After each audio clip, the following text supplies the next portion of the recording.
Ladies and gentlemen, I present to you the sport of mixed martial arts, or as we call it today, MMA. But of course, over the years, there's been many different names for the sport. Started off as Vale Tudo in Brazil. Then it became no holds barred, MMA, cage fighting, 2 men enter, 1 man leave. But of course, what do you need? You need 2 men or 2 women. And they need to be highly trained in every aspect of the martial arts. The arts of the mixed martial. We're talking jiu-jitsu, wrestling, boxing, kickboxing, taekwondo, kung fu, whatever the hell you can make work. That's what you got to do. And you got to be very well conditioned. You got to run your sprints. You got to lift your weights, do your circuits. But on top of all of that, what do you need? You need a strong mind. And of course, you need to be a little bit crazy. And I know what you're saying, Bisping, come on. Not everyone that steps foot in a cage is crazy. They probably are. Let's be honest, just a little bit. If you scratch beneath the surface, we're all a little bit crazy in our own ways, and that's why we love this sport. But of course, the UFC has been around since 1993. Over 700 fighters on the roster, so it's only natural that there will be some crazy shenanigans, and I'm going to take you through a list of 5 of the craziest things to happen throughout the UFC's history. Number 5, the fight that ended in both a knockout and a submission at the same time. Now, in the history of the UFC, there's been over 1,900 knockouts and 1,300 submissions since it was created in 1993, but only one fight that ended with both guys going to sleep, one by knockout and one by submission. I'm of course talking about Matt Hughes taking on Carlos Newton at UFC 34 in 2001. Carlos Newton, fighting out of Canada, was the newly crowned welterweight champion. Now, Carlos Newton had just defeated Pat Miletich to become the welterweight champion of the world. But Pat Miletich was the mentor of Matt Hughes, so this was a highly anticipated matchup. On one side, you had the raw strength and the wrestling prowess of Matt Hughes, and on the other side, you had the submission ability and the guile of Carlos Newton. Now, when this fight started, first round, both guys were having success, okay? Both guys landing shots, Matt Hughes landing some takedowns, Carlos Newton hitting a few sweeps along the way. But it was in round 2 that this fight came to an end. Matt Hughes took down Carlos Newton. Carlos Newton went up for an armbar. Trying to pull out of it, Carlos Newton then flips, switches to a triangle. Matt Hughes, as I said, insane brute strength, picks up Carlos Newton, hoists him way high above his head and walks over to the side of the octagon. It's from here that Matt Hughes places Carlos Newton's head on the top of the cage. And they were just chilling there for a little bit. Carlos Newton had the triangle locked in. Matt Hughes was standing there, holding him up against there. But it doesn't matter where the triangle takes place, whether you're on your back, whether you're on top in full mount, or being held up on top of a cage. The triangle choke will still work. So of course Matt Hughes is standing there and the choke's kicking in and he's getting blurrier and blurrier, starting to lose focus, starting to lose consciousness, and he thinks, I know what I'll do. I'll slam this guy and it will release the choke. And that is exactly what Matt Hughes did. So as Matt Hughes power bombs Carlos Newton to the floor, Carlos Newton loses consciousness, but so does Matt Hughes because Carlos had that triangle on and Matt waited too long to slam him. Now both guys hit the canvas, both guys went unconscious, and it took about 10-15 seconds for Matt Hughes to come around.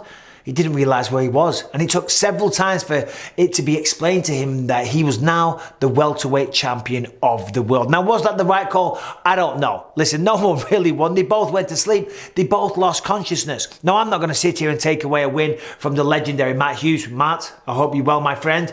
But still, that was a crazy one. If you saw that in a movie or a video game today, you'd say, no way. No way, that is far too far-fetched. This is #1 bullshit. But still, it did go down. UFC 34, 2001. Number 4, Joe Riggs and Nick Diaz have round 4 of their fight in the emergency room at the hospital. Now, as you know, a lot of the time, we talk a lot of shit in mixed martial arts, but afterwards, we bury the hatchet. We'll shake hands, we'll hug, we'll even have a beer together afterwards. But Nick Diaz is not most fighters. Now, this all went down at UFC 57 in Las Vegas, Nevada, and I was actually a contestant on The Ultimate Fighter Season 3 at the time, and I'll never forget Dana White telling us all about this. Now, when the fight started, this was an all-out war, back and forth action, and at the end, Joe Riggs was declared the winner. But both men had to be taken to the hospital. Joe Riggs, he had severe dehydration, and Nick Diaz, if you know Nick Diaz's career, he used to cut very, very easily. Lots of cuts, lots of blood. They wanted to take him for precautionary reasons. Now, as Joe Riggs was going out the back towards his ambulance, his teammate says to him, hey, how do you think the fight went?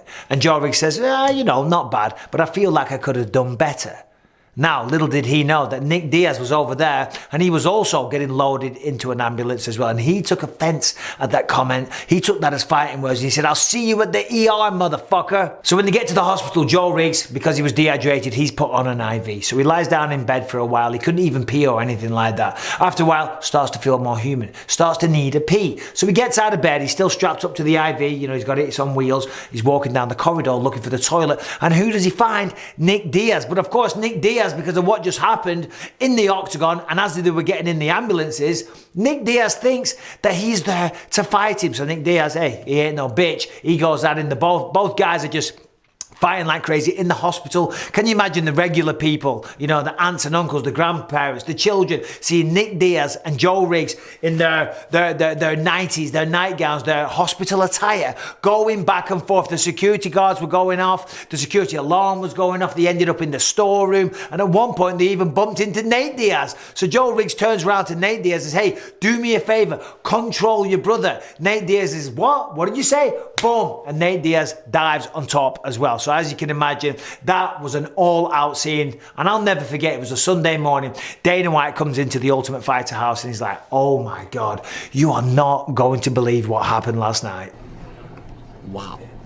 Number 3, Bruce Buffer, the voice of the Octagon, beats up a UFC title challenger. Now, of course, Bruce Buffer, we know the man as the voice of the Octagon, and he has been introducing the best fighters on the planet since 1996. The sport would not be the same without the Buff man. No, it wouldn't. And let me tell you, from personal experience, Bruce Buffer is one of the best human beings that you will ever meet. An absolute gentleman, always dressed sharply, always got great advice for everybody, and he very, very kindly introduced my wife and I at our very own wedding. So I have nothing but tremendous respect for Bruce Buffer.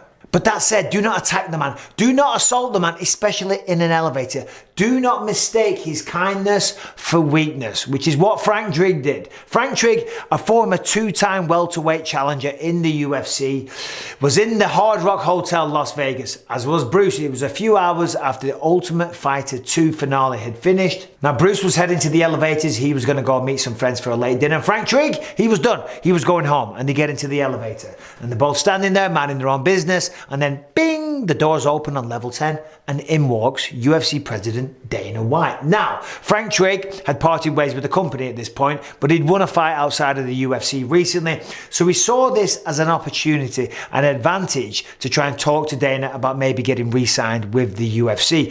So when he went to speak to him, at the same time, Bruce Buffer also kind of stepped in between them, because Bruce is a big fan of watches. He collects many beautiful timepieces, and he saw the watch on Dana's wrist and wanted to take a quick look. And Frank Drigg, being a fighter, being a little bit crazy, when he saw that Buffer kind of like got in the way and blocked him, gave him a little karate chop to the throat. And let me tell you, you do not karate chop Bruce Buffer, a man that makes his living introducing all the best fighters on the planet with that amazing voice that he has. And let's be honest, it's just downright disrespectful. So what does Bruce do?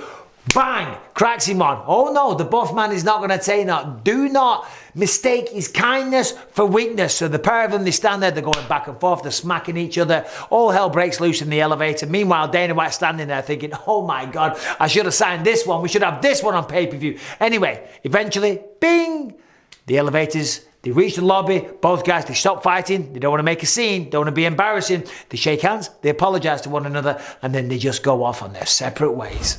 Number 2, Dana White, UFC president, signed a contract to box the Huntington Beach bad boy, Tito Ortiz. Now, if you're new to the sport of mixed martial arts, then you probably know this one. However, if you're new to the sport, then allow me to explain. Yes, you heard me correctly. Dana was supposed to box the former light heavyweight champion of the world, Tito Ortiz. Now, this all started because Dana White used to manage Chuck Liddell and Tito Ortiz. And at one of the contract negotiations, when Dana was trying to get more money, the company that owned it at the time, SEG, they said, "Dana, we don't have any more money." So that's when Dana came up with a genius plan. He went to Lorenzo Fertitta and Frank Fertitta. They had a lot of capital. They came up with a plan to buy the company, buy the UFC, which is what they did in 2001.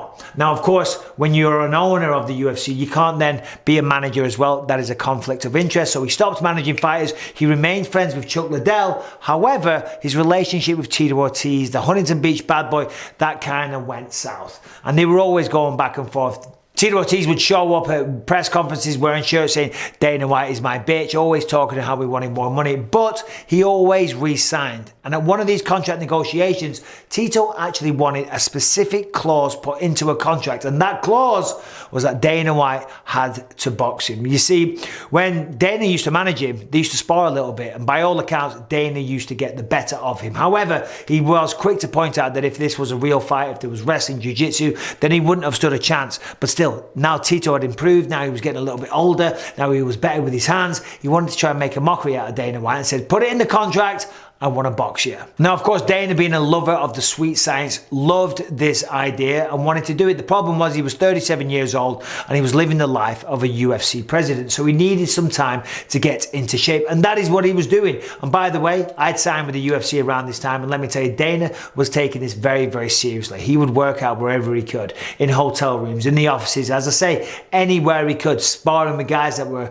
a decade younger than him. He had a personal trainer everywhere he went. Plus, he also had a dietitian who had the authority to take his food off him at any time he pleased. Now, of course, it was only a matter of time before word of this got out to the MMA media, and soon this became the talk of all mixed martial arts. And of course, it became known by the Nevada Athletic State Commission. Now, when the Nevada Athletic State Commission found out about this, they correctly stepped in and said, hey, you guys aren't sparring. You guys are looking to hurt one another. So they insisted that they regulate a fight, including a weigh-in and medicals. Dana even had to go for an interview to get his legit boxing license. Now, as I say, I was signed with the UFC back then. I used to see Dana working out all the time. And to be fair, he managed to get himself in fantastic shape. But come fight time, Dana showed up, went to the weigh-ins. Dana was there. The Nevada Athletic State Commission was there.